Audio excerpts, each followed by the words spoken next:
Big boss Malayalam സീസണിൽ അടുത്തത് നൂറയോടാണ് big boss nominate ചെയ്യാൻ പറഞ്ഞത്. നൂറ ആദ്യം പറഞ്ഞത് അക്ബറിനെയാണ്. കാരണം ഒരു ഗെയിം കളിക്കുകയാണെങ്കിൽ അടുത്തുള്ള ആൾക്ക് എങ്ങനെ പരിക്ക് പറ്റുമോ എന്താണെന്നൊന്നും നോക്കാതെ സ്വന്തം കാര്യം മാത്രം നോക്കി മുന്നോട്ട് പോകുന്ന ഒരാളാണ് അക്ബർ എന്നാണ് പറഞ്ഞത്. രണ്ടാമത് പറഞ്ഞത് ആര്യനെയാണ്. ആര്യൻ എന്തായിരുന്നാടാ, ഒറ്റയ്ക്ക് കളിക്കാതെ ഗ്രൂപ്പ് ചേർന്നാണ് ആര്യൻ കളിക്കുന്നതെന്നാണ് നൂറ പറഞ്ഞത്. അതുകൊണ്ട് അക്ബറിനെയും ആര്യനെയാണ് നോമിനേറ്റ് ചെയ്തത് നൂറ. പിന്നെ ബിഗ് ബോസ് പറഞ്ഞത് സാബുമോനോടാണ്. സാബുമോൻ ആദ്യം നോമിനേറ്റ് ചെയ്തത് അനീഷിനെയാണ്.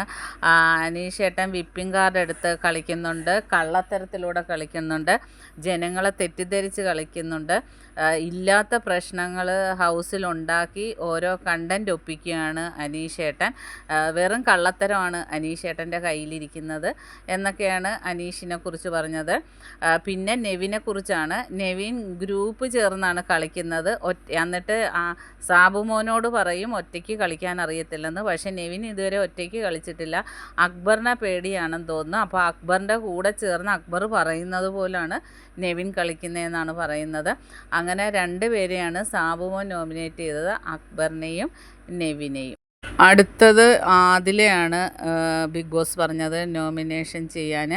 ആദില പറഞ്ഞത് അക്ബറിനെയാണ്.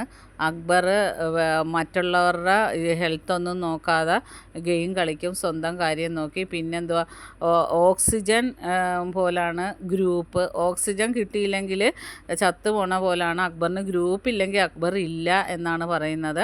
അങ്ങനെ ഒരുപാട് കഴിഞ്ഞ കാര്യങ്ങളൊക്കെ അക്ബറിനെ കുറിച്ച് പറഞ്ഞു. അത് കഴിഞ്ഞ് അനീഷിനെയാണ് നോമിനേറ്റ് ചെയ്തത്. അനീഷിന് ഒറ്റക്ക് കളിക്കാൻ അറിയത്തില്ല.